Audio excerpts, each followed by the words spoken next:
Li Bakurê Kurdistan û tevahiya Tirkiyeyê pêketiyên vîrusa koronayê her ku diçe zêdetir dibin û bi taybetî jî li Diyarbekirê her roj hejmareke zêde ya welatiyan tûşî vîrusa koronayê dibin. Derbarê dubare zêdebûna koronayê de bijîşk balî dikêşin ku di piraniya civakê de û di saziyên fermî de jî rewşek wisa heye ku wekî ku pandemî bi dawî bibe û ev rehetî jî bû sedem korona careke din bi hejmareke zêde belav bibe. Pandemi bitmedi.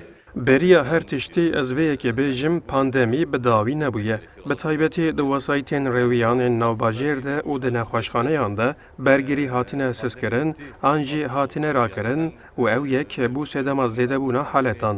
Wek mînak êdî maskê nayên bikaranîn, karantîna nayê cîbîcîkirin û hejmara tîmên koronayê gelekî kêm in. Li nexweşxaneyên Diyarbekir di xalên pişkinînan de ji welatiyên bi gumana koronayê serî li nexweşxaneyê didin, rêzên dirêj derdikevin holê. Gelek welatî di bin tava dijwar de dikevin rêza testê de. Vay bu 2 saate min elverim. Hin sıra mervurim. Hin 2 saate dici elverim. Aynen dik. Yani test bebim ve nabım. Var biraz sağlam var. Zina hoş ki. Navana da böyle kitap pekevim. Yani en işte ne başıyla vırçaydı zaten. Ecbu korona testi hatı. Nav koydan da 40 değişiyor. Ecbu nevi hatı. Ketme süre. Ben de sıra kusakineyim. عمري مش يسطا أجبوي نخشيات ما أدور حاسزم حاسزم جبوي أزهات ما جوي كان دكتور تنا ما ميكاتنا سرية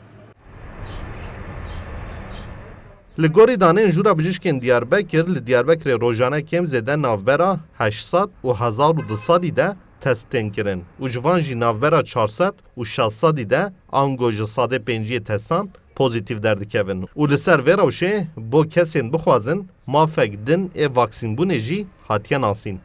Di navbera 27 Hezîran û 3 Tirmehê de li Bakurê Kurdistan û tevahiya Tirkiyeyê hejmara pêketiyên koronayê 57,113 bû. Lê di navbera 4 Tirmeh û 10 Tirmehê de ev hejmar bûye 117,095. Ango zêdebûn ji sadî jî zêdetir e. Mahir Yüksel, Kurdistan 24, Diyarbekir.